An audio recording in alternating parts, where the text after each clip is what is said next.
It didn't start with fireworks or breaking headlines. There was no glossy press release or dramatic social media countdown. Instead, it began quietly inside Ferrari's technical headquarters in Maranello, where a small group of senior engineers met behind closed doors. The whispers from that meeting spread quickly through the paddock. Ferrari's first confirmed direction for their 2026 Formula One car was set, and it was nothing short of a radical shift. For the first time in decades, Ferrari is throwing away its own design rulebook. They aren't making small tweaks or testing a few new ideas. They are building the entire car from the ground up around one man, Lewis Hamilton. His driving style, preferences and demands will form the very DNA of this machine. That's unfamiliar territory for Ferrari, a team famous for sticking to its own philosophy even under pressure. But now, they are pushing all their chips toward Hamilton. It's a gamble that could bring him his long-awaited 8th World Championship or turn his Ferrari dream into one of the sport's biggest disappointments.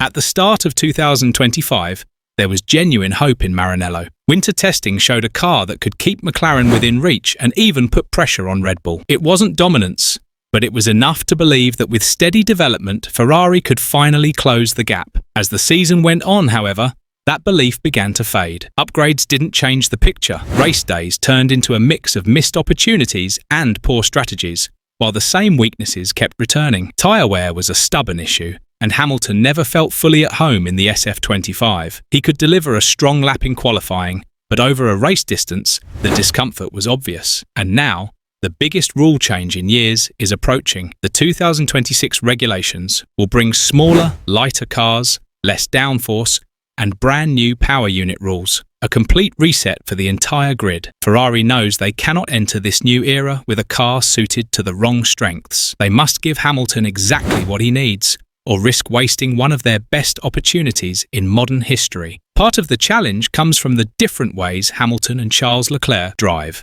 Hamilton prefers a front end that feels planted and precise, allowing him to brake late, turn in with confidence, and get back on the throttle early without the rear stepping out. This stability helps him build rhythm, manage tyres, and push consistently. Leclerc, on the other hand, is comfortable with a car that dives into corners aggressively, even if the rear feels unstable. He can catch the slide and keep the momentum. The SF25 was built for Leclerc's style, which left Hamilton struggling to find his flow. With the 2026 regulations cutting downforce and demanding adaptability, Ferrari cannot afford such a narrow sweet spot. They will need a car that performs across a wide range of circuits, and that means shifting its DNA closer to Hamilton's preferences. This is where Loic Serra steps in. The former head of vehicle dynamics at Mercedes, Serra worked with Hamilton during multiple championship-winning seasons. He understands exactly what kind of car Hamilton thrives in and how he communicates feedback, which is a rare advantage in Formula One. Serra's job is not to make minor adjustments, but to shape the very core of the 2026 car. From suspension geometry to weight distribution, from aerodynamic stability to the way the cockpit fits around Hamilton, every detail will be built with purpose. The aim is simple but difficult. Create a car Hamilton can trust in any condition on any circuit, across an entire season. In a title fight, that kind of predictability and adaptability is more valuable than raw one-lap speed. For years, Charles Leclerc has been at the heart of Ferrari's development program. Since 2019, the team's design philosophy has been shaped around his feedback and style. The engineers know exactly how he likes the car to feel, and that familiarity has made development smooth and efficient. But now, with Hamilton in the mix, Ferrari faces a delicate balance. If they lean too far toward Hamilton's preferences, Leclerc could be pushed out of his comfort zone and lose performance. If they stick too close to Leclerc's needs, Hamilton's influence risks becoming little more than a PR line. Other teams have handled similar situations in different ways. Red Bull builds entirely around Verstappen, leaving his teammates to adapt. McLaren works to keep both Norris and Piastri competitive, even if it means giving up a little maximum performance for one driver. Ferrari's decision will determine whether Hamilton and Leclerc become a true super team pushing each other forward, or two top drivers pulling in opposite directions. Hamilton has never been afraid to use his words as a weapon, and 2025 proved that. There were moments when he stood in front of cameras and called himself useless. To casual viewers, it sounded like self-criticism, but those who follow him closely know it's a tactic. By taking the blame publicly, he highlights that the car is not giving him the tools he needs, creating urgency inside the team. At the Hungarian Grand Prix, Leclerc started from pole while Hamilton failed to reach Q3. The contrast was impossible to miss.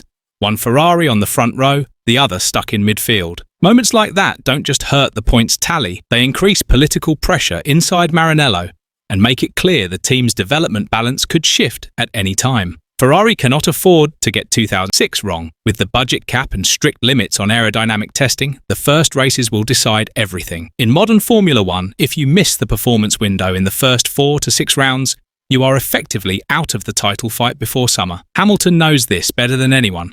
His approach has always been about consistency rather than chasing one-off qualifying glory. A car that can score solid points every weekend is far more valuable than one that is unbeatable on good days but unpredictable on bad ones. The numbers are clear. If Ferrari can give Hamilton a package that finishes just 2 positions higher per race over a 24-round season, that's roughly a 96-point swing compared to 2025. That would be enough to challenge even a peak Red Bull team, but only if the car is competitive from the start. Once the grid realizes Ferrari's 2026 car is built around Hamilton, the counter-attack will begin. Mercedes, who know Hamilton's style better than anyone, will run simulations to find his weak spots and design strategies to exploit them. McLaren will aim for a car that performs well, regardless of driving style, ready to pounce on weekends when Ferrari struggles to balance both Hamilton and Leclerc. Red Bull will act ruthlessly.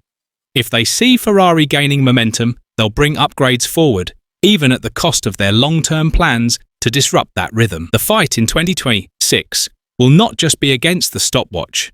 It will be a season-long chess match against every technical director and strategist in the sport. If this gamble works, it could end Ferrari's long title drought and make them the benchmark once again.